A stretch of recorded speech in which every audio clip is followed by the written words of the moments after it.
Olá, irmãos queridos, bem-vindos a mais um podcast Partilha entre Irmãos. Sejam bem-vindos à comunidade Bom Pastor. Estamos aqui esperando por vocês para mais uma vez compartilhar um pouquinho da palavra de Deus, daquilo que o Senhor ensina para a gente a cada dia, quando a gente se aproxima da Sagrada Escritura com o coração escutante, com o coração orante. Laura Beatriz, minha irmã, tudo beleza? Inebriada ainda com a canonização, Padre Antônio, dos Laura, dois grandes amigos. E também, sabe, Padre Antônio, sem medo de ler Romanos. Foi muito bom o último podcast. Depois os irmãos aí podem partilhar. Alguns irmãos colocaram lá nos comentários que estão lendo Romanos, Padre Antônio. Bom, beleza. Como a igreja no nosso país pediu, né? Exatamente. É o livro desse mês de setembro que a CNBB propõe para a gente partilhar nas nossas comunidades, paróquias, círculos bíblicos. Então, mesmo sendo uma carta, como a gente disse, então não estamos enganando ninguém. Mesmo sendo uma carta em que Paulo põe com muita atenção, vamos dizer assim, o evangelho, né, a doutrina que ele deseja expor sobre a salvação cristã, com um pouquinho de atenção a gente consegue perceber alguns elementos que são claros. Então a gente não tem que ter medo de ler nem Romanos, nem nada da Bíblia, né? Não vamos talvez entender tudo, mas o que a gente entende, né, a gente consegue trazer para a vida da gente, a gente consegue pontuar de uma maneira que pode ser criativa para a nossa vida. Então, que bom que tem gente que se animou e teve coragem de ler a carta aos Romanos. Coragem, vá até o final.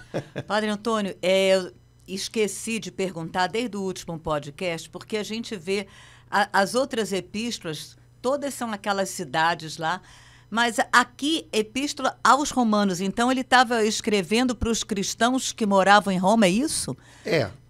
Normalmente, quando a gente tem as epístolas de Paulo dirigidas aos Tessalonicenses, aos Filipenses, Gálatas, são cristãos que moram numa determinada região ou numa determinada cidade, né? Bom, no caso de Romanos, Paulo tinha a ciência de que havia uma comunidade de cristãos lá. Ele não foi o fundador da comunidade. Paulo evitava se envolver em comunidades que ele próprio já não conhecesse pessoalmente ou que ele não houvesse fundado. Mas aos romanos foi diferente, né? Ele escreveu aos cristãos que viviam na cidade de Roma. A gente não tem muita informação clara sobre como eram ou como era a comunidade ou como eram as comunidades de cristãos na cidade de Roma. Roma era a capital do império, era uma cidade bastante grande, possivelmente havia comunidades de cristãos que se reuniam em casas de famílias na cidade, mas não sabemos quantas, não sabemos muito bem como é que funcionava isso. Então, carta de Paulo aos Romanos é uma carta que ele escreve a uma comunidade que se encontra na cidade de Roma. Possivelmente ele tinha planos de visitar a cidade. Bom, de fato ele foi para lá preso, mas ele tinha planos de visitar a cidade, ele tinha planos de ir até a Espanha, né? Paulo queria, de alguma maneira simbólica talvez, né, visitar todo o mundo conhecido daquele tempo, né? Nossa. E vamos dizer assim, a fronteira do mundo daquele tempo, para o lado de cá, era a Espanha, não tinha América, né? Espanha era a península. Então, Paulo tinha... Alguns escritores dizem que ele visitou, outros dizem que não, enfim. Mas, então, Paulo tinha o desejo de ir até Roma e depois ir até a Espanha. Isso tá discutido até hoje, né? Mas o fato é que ele escreve, então, uma comunidade de cristãos em Roma, cita o nome de muita gente, mas... enfim, era a maneira como ele se comunicava naquele tempo, era por meio de cartas, né? Sendo que algumas das cartas têm um caráter mais, como é que a gente pode dizer, circunstancial. Quer dizer, Paulo escreve, por exemplo, a primeira carta aos Coríntios, ela é cheia de coisas muito, né, do dia a dia da comunidade que Paulo sabe que não estão funcionando muito bem. Então ele né? Romanos não é bem assim, né? Então ela é uma carta na qual ele coloca de maneira, como é que a gente poderia dizer, um pouco mais sistemática o pensamento dele, né? 1 Coríntios, ele está ali em primeiro lugar, respondendo a problemas que chegaram até ele. Então, cada carta de Paulo também tem alguma característica peculiar, né? Romanos, ela tem uma carinha de ser um ensinamento, um ensino mais claro, mais, né, discorrido com mais calma. Por isso é uma carta tão importante, porque faz a gente entender bem o pensamento de Paulo, né, o modo como ele compreendia a salvação que Jesus trouxe para todos os homens, que é o que a gente falou semana passada, né? Uma das coisas importantes da carta aos Romanos é que todos os homens, de qualquer lugar, de qualquer tempo, precisam de um Salvador. Todos nós estamos vivendo debaixo daquilo que ele chama de pecado, né? De uma situação de distância de Deus, de incompreensão da verdade que está em Deus. E Jesus veio para todos. Então, Jesus não é só para os de origem judaica, Jesus é para todos os homens de todos os tempos. Um pouquinho essa é a mensagem que perpassa toda a carta aos Romanos, e ele vai destrinchando isso em uma série de elementos, né, que também deram pano para manga. Eu acho que a carta aos Romanos é o texto do Novo Testamento mais, né, comentado e mais lido e mais mal entendido e, ao mesmo tempo, mais, vamos dizer assim, que gerou consequências mais interessantes, talvez, para a teologia, mas tudo isso junto e misturado, né? Então, vem Espírito Santo nos ajudar. Padre Antônio, eu fiquei assim tocada, fui fazer uma pesquisa e eu descobri outros versículos que falam de esperança. O tema é o tema do jubileu, né? A esperança não engana, como a gente viu semana passada, Romanos 5:5, mas em Romanos 8:24, que beleza! Porque pela esperança é que fomos salvos. Padre Antônio, eu fiquei muito tocada com isso. É pela esperança que somos salvos. Então, sem esperança, eu estou perdida, né? Só isso aí tem a continuação, mas eu queria, assim, primeiro parar aí para a gente poder conversar, porque essa afirmação, né, é pela esperança que fomos salvos, que, assim, força que São Paulo dá na esperança cristã, a ponto dele declarar, anunciar que é pela esperança que somos salvos. Isso completa Romanos 5:5, não é? A esperança não só ela não decepciona, mas nós precisamos dela para ser salvos. É interessante, né? Porque no Novo Testamento, se você parar para procurar a palavra esperança, por exemplo, numa chave bíblica, numa concordância bíblica, né? Que é aquele livro que tem as palavras que aparecem na Bíblia e onde elas aparecem, né? Você vai ver que esperança não é uma palavra, por exemplo, que Jesus usa. Jesus não fala de esperança, como, por exemplo, você está vendo que em Romanos, Paulo fala repetidamente, né?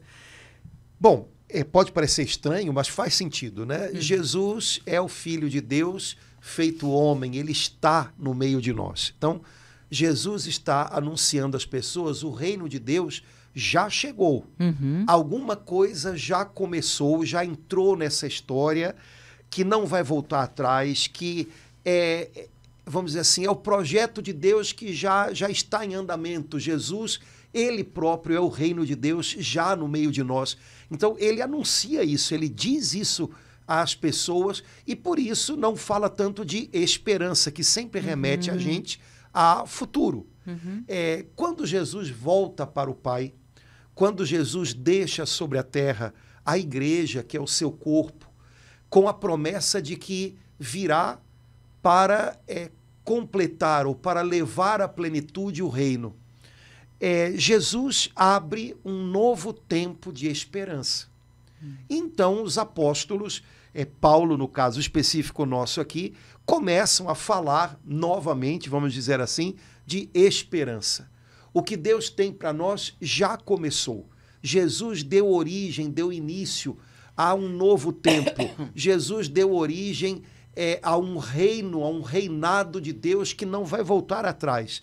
mas esse reinado não está posto em plenitude, ele não está acontecendo ainda em plenitude, ele é como uma semente. Portanto, irmãos, voltemos os olhos para frente e vivamos na esperança.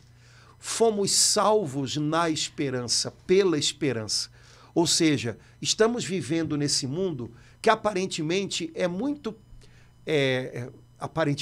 parecido, né, com aquilo que era no tempo de Jesus, e enquanto Jesus caminhava sobre a terra, o mundo continua muito esquisito, né? O mundo continua violento, o coração do homem continua complicado, mas Jesus plantou nesse mundo uma semente. Portanto, Jesus trouxe a esse mundo uma esperança que não decepciona, que não será frustrada. Então, em meio ao agora desse mundo ainda tão complicado, já existe uma esperança que planta a gente no futuro, que enraiza a gente no futuro, que enraiza a gente naquilo que Deus fará, naquilo que vai se completar no tempo oportuno. E é por conta dessa esperança, é na esperança que nós somos salvos. Né? Nós não somos salvos porque Jesus nos trouxe algo que para aqui e para agora, e só aqui e agora, nos dá tranquilidade. Não. Jesus nos trouxe algo que faz com que o nosso coração, mesmo num aqui e agora, às vezes conturbado, se mantenha firme.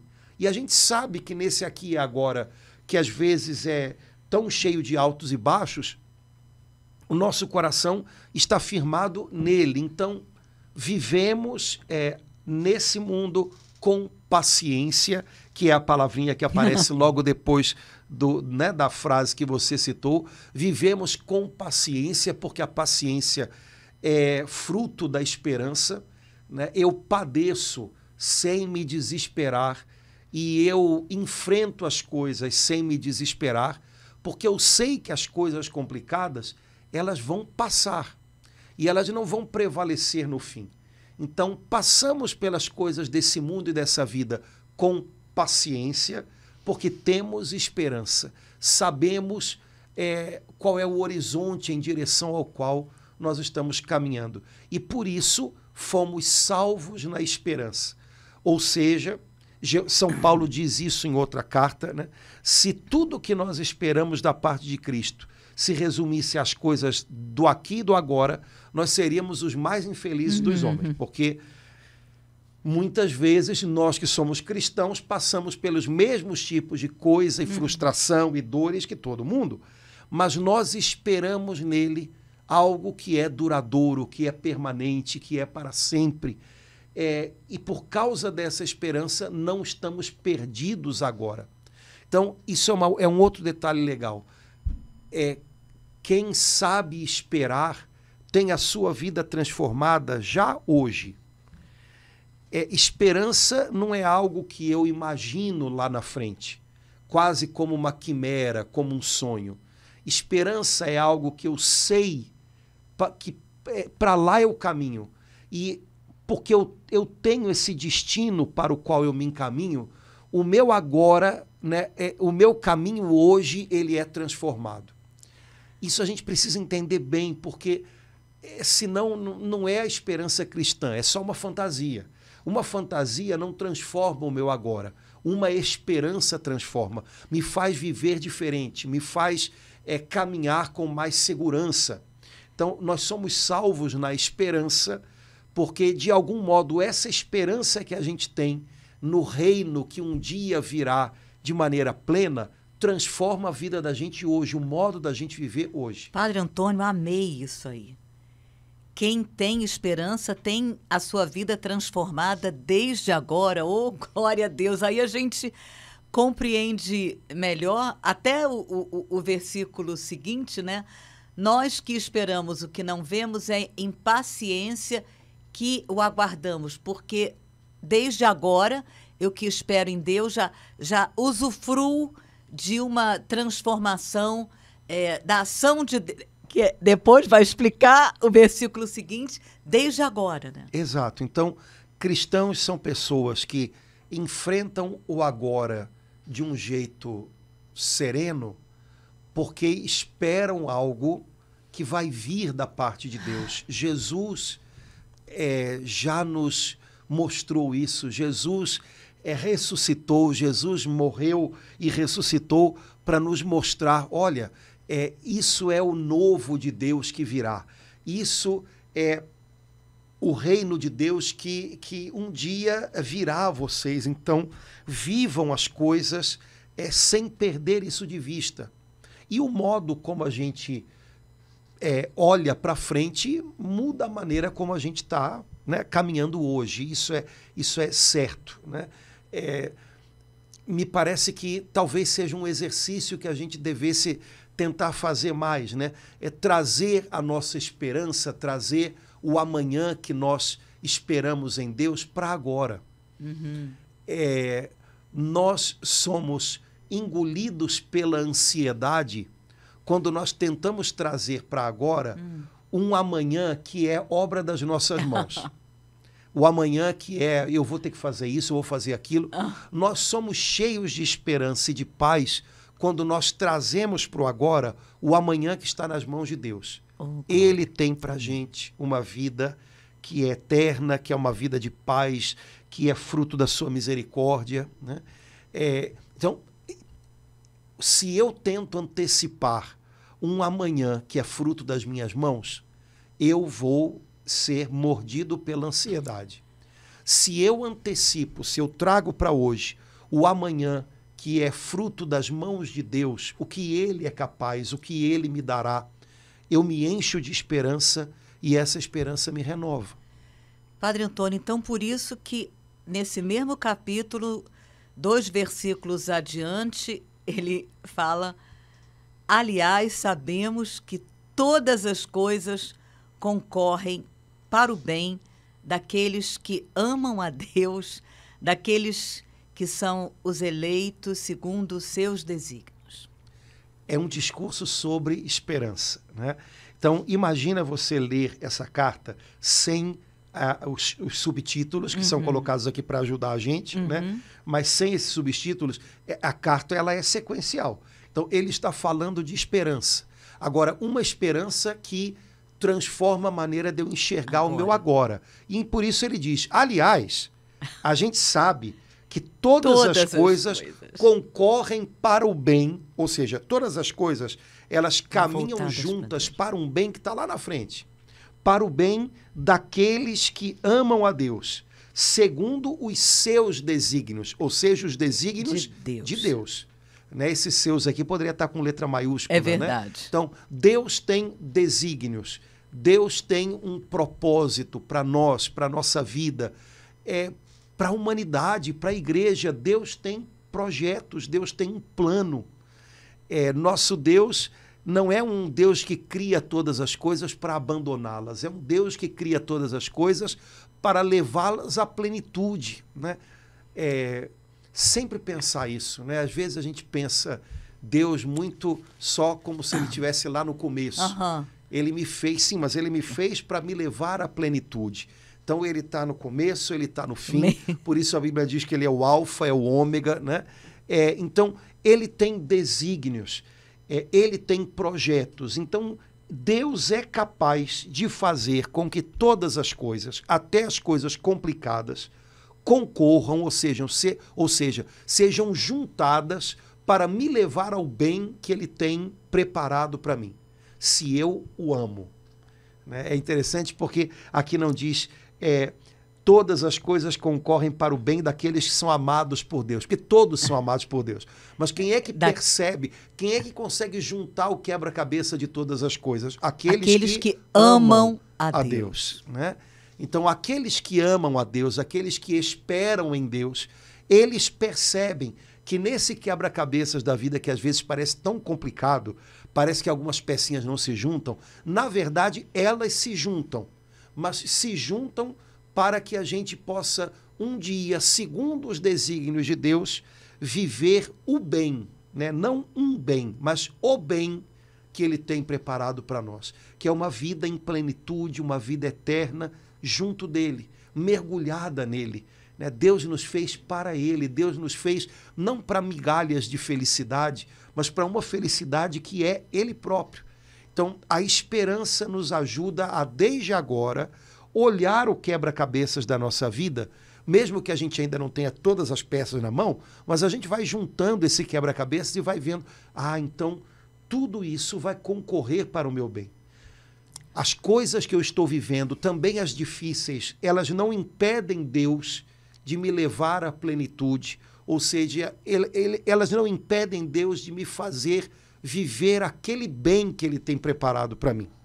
Porque Ele tem desígnios, Ele tem planos, Ele tem projetos, e Ele sabe me fazer chegar até o fim de tudo isso. Confio nele, espero nele. Isso tem muito a ver com confiança, né?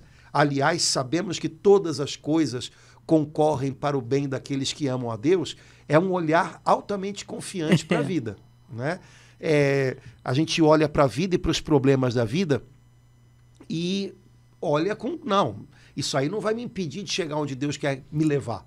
Então, a esperança dá um óculos para a gente que faz olhar para a vida com outro olhar. Como seria maravilhoso se hoje a gente pegasse esses óculos da mão do Senhor e colocasse, porque quem sabe até ajudariam a gente a ver o que a gente está vivendo, enfrentando hoje, de uma outra maneira. Não quer dizer que as coisas não são complicadas, não são difíceis, porque Paulo não disse, sabemos que todas as coisas são boas na vida daqueles que amam a Deus. Se ele falasse isso, ele ia estar enrolando a gente, né? Mas ele disse, sabemos que todas as coisas concorrem para o bem. Então, ele não está enganando a gente, ele está ajudando a gente a ver todas as coisas como parte de um caminho cuja chegada é o bem da nossa alma. Então, talvez hoje bastasse a gente olhar para as situações da vida e conseguir ver pelo menos um pouquinho disso nelas, talvez já fosse um alívio para o coração da gente, às vezes angustiado, diante de coisas que parecem muito duras. Não, Deus pode tirar dessa situação que eu estou vivendo uma etapa do meu caminho para o bem que Ele tem para a minha alma. Ele é capaz de fazer isso. Eu não sou, mas Ele é o Deus da esperança. Ele é o Deus que me espera lá adiante, que está abrindo o caminho para mim. Então, vou confiar nele. Acho que essa passagem toda, no fundo, a gente entenderia melhor se a gente lesse, de fato, como uma carta. Está tudo junto, né? E no meio do negócio aqui, quer dizer, entre o versículo 24, 25 e o 28, tem o 26 e o 27. Ai, Jesus! Né? Que falam do Espírito Santo, né? 26. Outro sim, o Espírito vem em auxílio à nossa fraqueza, porque não sabemos o que devemos pedir, nem orar como convém, mas o Espírito mesmo intercede por nós com gemidos inefáveis. Quer dizer, então, São Paulo ainda explica que sabe que a gente faz, às vezes, umas orações meio esquisitas, que não tem nada a ver com Deus. Uma vez o senhor falou que a gente tomar cuidado para a nossa oração não ser um monólogo, ficar só... Mas é o Espírito que vem em nosso auxílio, que vem em auxílio à nossa fraqueza. Padre Antônio, versículo predileto da Bíblia, para mim é esse. Porque interessante, né? Paulo fala no versículo 24 de esperança. Ele fala no versículo 25 de paciência. Ele fundamenta, né? Como que eu vou... E aí ele diz, olha, enquanto isso tudo está acontecendo, enquanto isso tudo está acontecendo, o Espírito Santo vem em auxílio da nossa fraqueza. Porque quando a gente está num caminho, quando a gente está vivendo de paciência, a gente é fragilizado. E às vezes cansa e... Aí São Paulo foi assim tocado por Deus para dizer, mas olha... Né? Então, eu sei que você está vivendo de paciência na esperança. E eu sei que paciência é algo que a gente vive porque a gente está passando por momentos complicados, por momentos difíceis.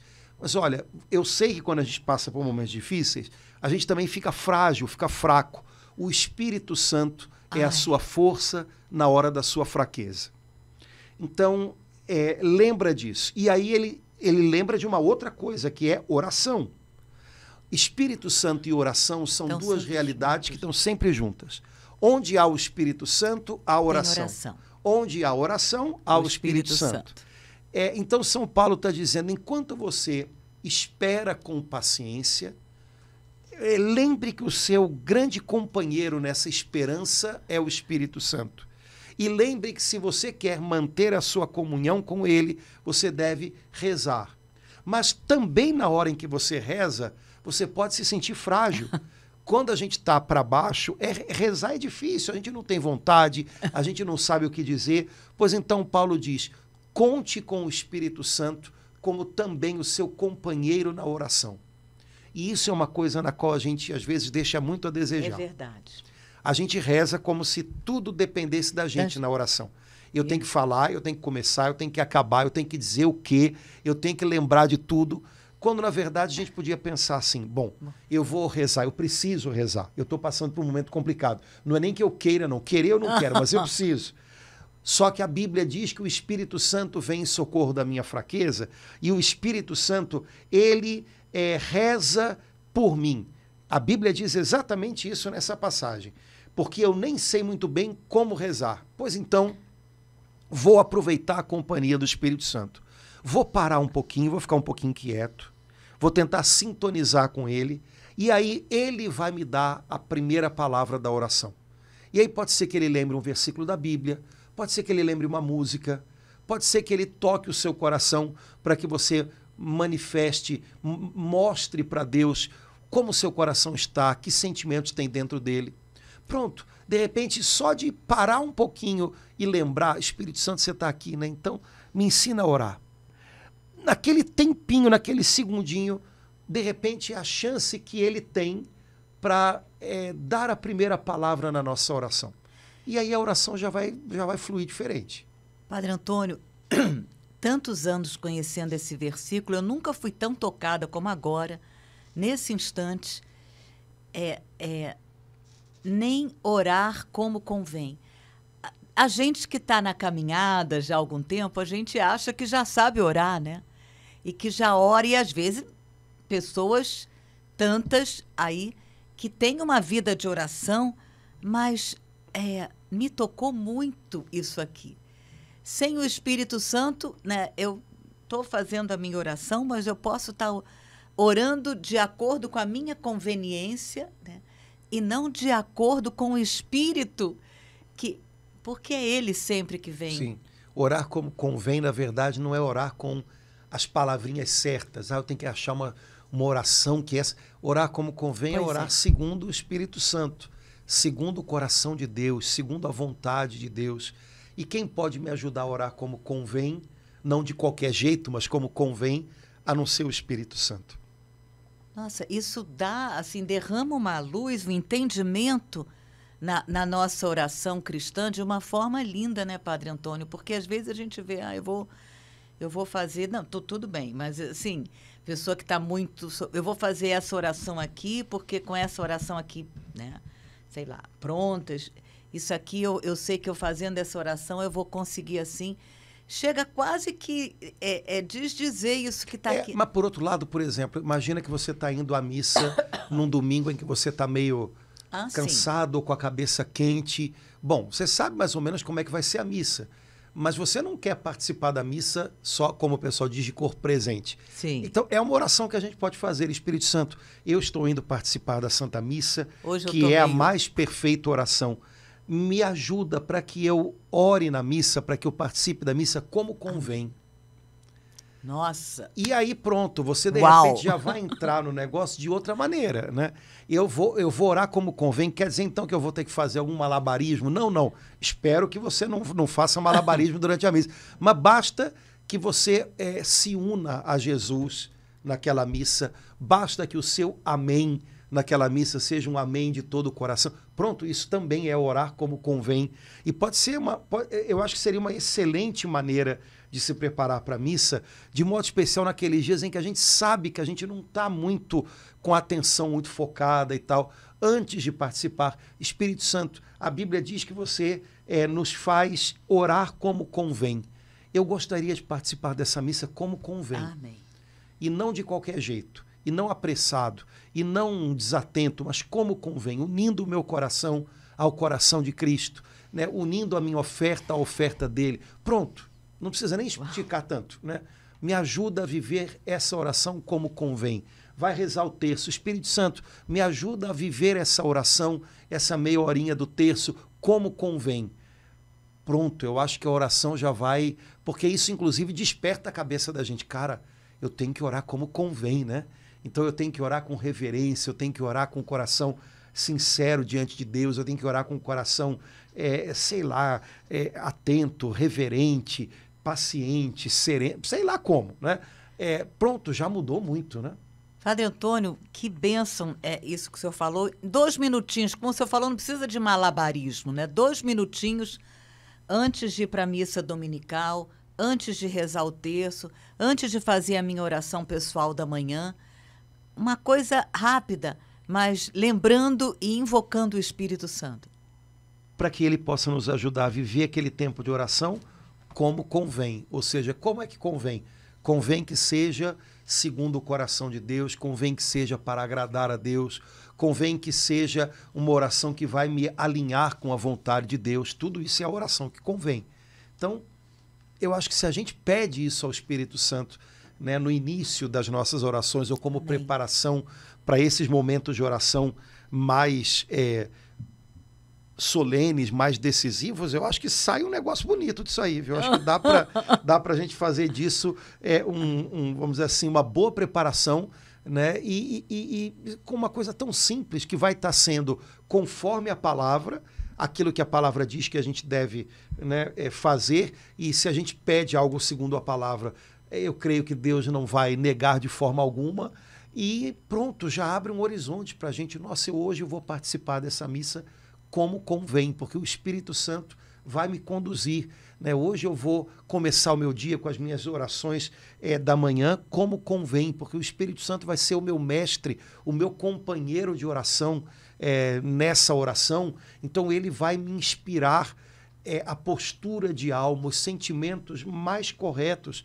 e a minha oração vai me transformar, porque a oração que convém também é a oração que muda a gente, né? Uma oração que não convém é uma oração que eu faço, e no final eu não estou diferente. Uhum. Né? Eu não estou tocado, como a gente fala, pela minha própria oração, eu não estou transformado pela minha própria oração. Então, uma oração que não convém é uma oração que não me muda. A oração que convém é a oração que me transforma, que me torna sensível para Deus, para a presença de Deus. Então, olha que beleza. O Espírito Santo é quem faz esse trabalho na alma da gente. É uma coisa que a gente pode pedir, né? E como? No nosso caso, Laura, voltando aqui, acho que também é uma boa preparação para o nosso grupo de oração. Então, imagina, a gente vai para um grupo de oração, né? O pessoal que é da renovação e tal. Às vezes a gente chega já correndo, ou então não, a gente sai chega... do trabalho, a gente chega... eu tenho que estar aqui, né? Ou então um tempinho antes, a gente até dá uma paradinha para fazer aquelas orações que são previstas, porque o núcleo, a equipe chegou ali, e aí a gente tem que fazer. Mas olha que oração bonita que a gente poderia fazer, né? Antes do grupo de oração. Senhor, que nesse grupo de oração hoje, todos nós, como um só coração, oremos como convém. Que esse grupo de oração hoje seja uma oração que convém, uma oração que glorifica o Senhor, uma oração que quebranta o nosso coração, uma oração que une o nosso coração à vontade do Senhor, uma oração que nos transforme, que a gente saia daqui hoje e volte para casa modificado. Acho que também seria uma maneira bonita de preparar a reunião do grupo de oração, se antes a gente pudesse, a equipe, o núcleo do grupo, pudesse parar um pouquinho e pedir, Senhor, que não seja do nosso jeito, que não seja uma coisa mecânica, não, que seja a oração como convém, uma oração que de fato glorifica o Senhor, eu acho que a gente colheria frutos muito, muito bonitos dessa maneira de pedir. Porque é o Espírito Santo mesmo que intercede por nós. É uma beleza isso. Nossa, Romanos, que coisa boa. Romanos, sem medo, né, irmãos, de ler Romanos. Só esse pedacinho que a gente leu agora, que a gente está partilhando de Romanos 8. O senhor falou dos subtítulos, né? Na nossa Bíblia Ave Maria, o subtítulo aqui é Esperança dos Filhos de Deus, né, Padre Antônio? E legal isso que o senhor falou. Uma carta a gente não pode, a gente tem que ler... Como se fosse uma carta. Os subtítulos, eles ajudam, porque eles preparam a gente para perceber, às vezes, qual é o assunto no qual a gente vai entrar. Então, se você está atento, então eu já vou... Por exemplo, aqui na Bíblia da edição Ave Maria, Romanos 8, a partir do versículo 18, tem esse subtítulo que você falou, Esperança dos Filhos de Deus. Então eu vou ficar atento porque o assunto aqui vai ser esperança. E não vai ser qualquer esperança, vai ser a esperança que os filhos de Deus têm em Deus. Também é algo bonito, né? Esperar como filhos. Quem espera algo que é preparado por um pai... Espera como filho. Né? Espera confiante, espera algo bom. Porque sabe que o pai vai preparar o melhor para a gente. Né? Então, é a esperança dos filhos de Deus. E aí, quando chega no versículo 28, que é aquela passagem que a gente leu, aliás, sabemos que todas as coisas concorrem para o bem. Aí ele coloca aqui, louvor ao amor de Deus. Né?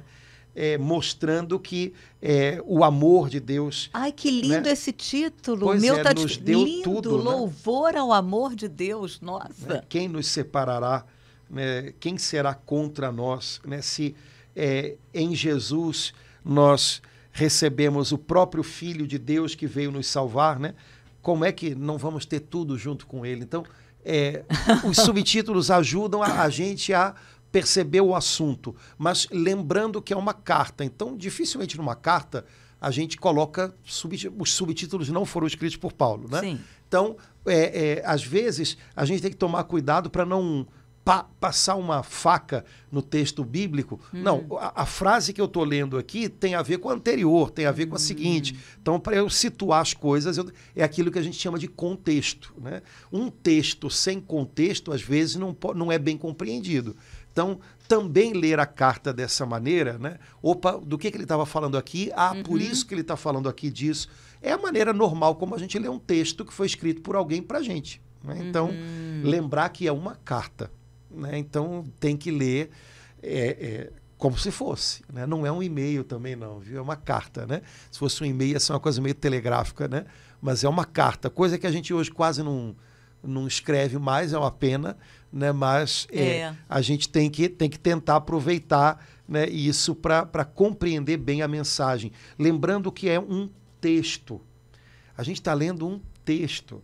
A primeira coisa para que você entenda bem um texto é que você leia o texto com atenção. Né? Se você não tem atenção no texto, percebendo o que está escrito, as vírgulas... Né? Quando a gente vai fazer uma leitura orante da Bíblia, que é uma maneira de ler a Bíblia, não como quem está fuçando informações, mas como quem está rezando, esperando uma mensagem de Deus para a sua vida diária. Normalmente, quando a gente vai fazer a leitura orante da Bíblia, a gente diz às pessoas que elas devem dar alguns passinhos, né? Leitura, meditação, oração e contemplação. O primeiro passinho é leitura. E leitura é leitura. Leia com calma, leia respeitando os pontos, né? Leia percebendo o que está escrito. Senão, se a gente lê a Bíblia como se fosse uma bula de remédio, não vai. Né? Então, leitura significa atenção ao texto, respeitar o texto. E a gente precisa fazer isso com uma boa leitura. Não esquecer disso, senão depois a gente quer fazer o resto e não sai bem feito. Tem que começar por aí. Em primeiro lugar, leitura. Né? Padre Antônio, tem um outro versículo que fala de esperança, e aí está no capítulo 12 de Romanos 12, versículo 12. Aí São Paulo vai agora abordar um outro lado vai dizer como é que a gente tem que viver essa esperança, né? Romanos 12, 12. Sede alegres na esperança, pacientes na tribulação e perseverantes na oração. Você percebeu que são as 3 palavras que ele Pois usou é, lá isso atrás, que eu ia né? falar. Esperança, só que aqui ele agora dá vamos dizer assim, um Lá no adjetivo. Uma esperança alegre. É. Né? Depois, ele falou de paciência. Falou lá. E ele lembra aqui que paciência é algo que a gente tem que ter no meio da tribulação. E ele falou de oração. Só que ele agora também dá um qualificativo, uma oração Ele dá. perseverante. Né? Então, as 3 coisas, de alguma maneira, são um retrato da nossa vida. Esperança, paciência, oração. Esperança que dá alegria para a gente. Eu estou fazendo um caminho. Eu não posso perder minha alegria de viver, porque eu tenho uma esperança. Tribulação, que me lembra que a vida é assim. Não adianta eu achar que ser cristão significa entrar no País das Maravilhas. Não é assim. Eu estou passando por esse mundo do jeito que ele é agora. E esse mundo, do jeito que é agora, ainda é ferido pelo pecado, pela morte, pela confusão. Então, o que me cabe enquanto eu passo por isso? Paciência. Agora, paciência é algo que eu alimento pela oração, mas uma oração que me acompanha, uma oração perseverante. Não uma oração pontual, não uma oração esporádica, uma oração perseverante. Eu fiquei muito tocada com Sede Alegres da Esperança, porque eu tenho a impressão, Padre Antônio, que, assim, não sei porquê, assim, a alegria, como se fosse uma coisa menor, é fruto do Espírito. E, para mim, Sede Alegres na Esperança descreve os nossos 2 novos amigos, São Pier Giorgio Frassati e São Carlo Acutis, tudo que eles viveram, cada um com muitas dificuldades, se a gente conhecer um pouquinho de cada um.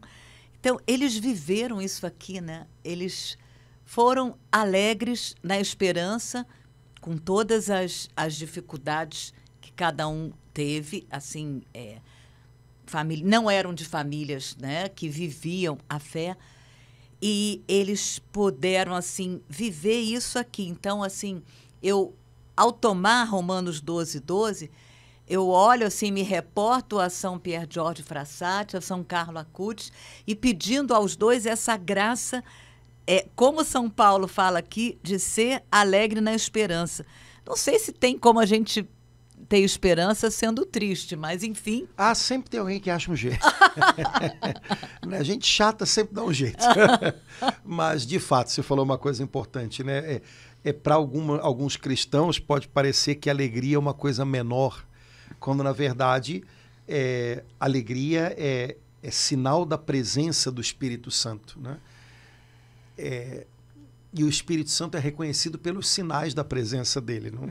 Não tem outro jeito de reconhecer que ele está por perto, a não ser pelos sinais que ele dá, né? Então, talvez seja uma boa lembrança para a gente hoje, né, Laura? Alegres na esperança. Nossa esperança dá para a gente um sentido de alegria diante da vida. Amém. E também diante dos desafios da vida, que não significa euforia. Euforia sei lá, a euforia tem muito a ver com coisas que vêm de fora, né? Um tipo de música, sei lá, uma notícia que me deixa mais agitado. Euforia é uma coisa, alegria é outra, é mais profunda, tem mais a ver com algo que vem de dentro, né?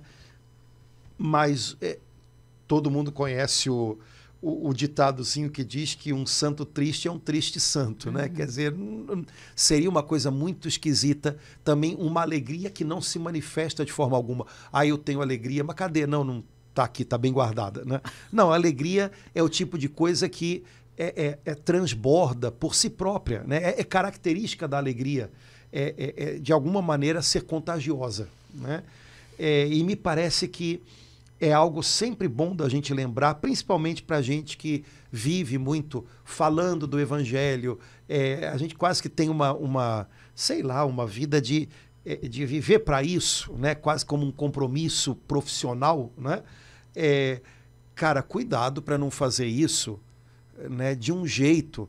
Sabe, é como quem está falando uma coisa, mas está falando de um jeito que não é... É uma maneira que a gente tem, por exemplo, para saber, né, se uma pessoa está realmente envolvida com o que ela está falando, se ela está falando de alguma coisa e, de alguma maneira, o semblante dela, o modo como ela fala, também fala daquilo. Uhum. Então, uma pessoa que fala do evangelho, mas que não fala de uma maneira alegre, sabe, é uma coisa... porque isso tem a ver com qualquer coisa. Se eu falar que eu ganhei na loto, né, eu vou falar com a cara mais feliz do mundo, porque não dá para falar de outro jeito. Não. O evangelho é parecido, tá? Desculpe a comparação, mas o evangelho é parecido. Nunca esqueço nosso querido irmão cardeal Raniero Cantalamessa, né, que disse isso, né, durante um tempo bom da vida dele. Ele era professor universitário, então ele falava das coisas de uma maneira muito fria e sisuda. E quando ele foi batizado no Espírito Santo, uma das coisas que Deus deu a ele, e que ele notou porque os outros falavam, porque ele não tem como ver o próprio rosto, né, é que ele começou a falar do evangelho sempre com um sorriso. Né? E é mesmo, toda a pregação dele não é? Então ele falou, de repente eu percebi que é isso, a alegria é fruto do Espírito Santo. E como é que eu posso falar de um evangelho, de uma boa notícia, com cara de coveiro? Não dá, entendeu? Então a gente tem que tomar cuidado com isso, senão parece que a gente está só se desincumbindo de uma tarefa, mas não é. O evangelho, ele pega na gente primeiro para poder depois pegar no outro. E, né? Padre Antônio, tem mais uma pessoa que nos ajuda aqui a entender o Papa Leão XIV, na homilia da canonização. Ele chegou um pouco antes e ele falou uma coisa, porque as pessoas têm aquela ideia, uma coisa solene é cara sisuda, e ele vem e fala assim para todo mundo. Foi lindo aquilo. Vamos viver uma grande alegria para a igreja, é um momento soleníssimo, sim, e ao mesmo tempo um momento de grande alegria. Foi lindo aquilo, Padre Antônio. Ou seja, é solene, ninguém estava imaginando que ia ter fogo de artifício ou nada parecido, mas é uma solenidade alegre. É diferente. Né? Uma solenidade que não é alegre é chatérrima. Né? Uma solenidade alegre já muda, você não espera grandes, como é que a gente pode dizer, efusividades ou grandes euforias, mas é diferente. Né? O coração experimenta aquilo, né? E transborda. Né? Então, esperança, talvez nesse nosso mundo de tanta euforia, a gente precisa dessa esperança alegre. Porque as pessoas se jogam na euforia fugindo de uma profunda tristeza. Né? Se jogam na euforia, na música barulhenta, na droga, né? Em coisas que só para ter algum tempinho, fugindo, escapando de uma tristeza que engole a elas. O Evangelho de Jesus traz uma esperança alegre. E aí, mesmo que a gente não tenha euforia, a gente também não está fugindo de nada, a gente está vivendo as coisas, mas sem perder de vista o bem, né, que o Senhor tem para nós. Então, acho, Laura, que é uma coisa que a gente pode pedir ao Senhor: Senhor, põe cada dia de novo nos nossos corações essa esperança alegre, para que a gente possa partilhá-la nesse nosso mundo. Esperança, paciência, oração, 3 coisas que talvez sejam o retrato da vida cristã. Esperança, que nos aponta uma chegada linda. Paciência, que fala de um caminho árduo.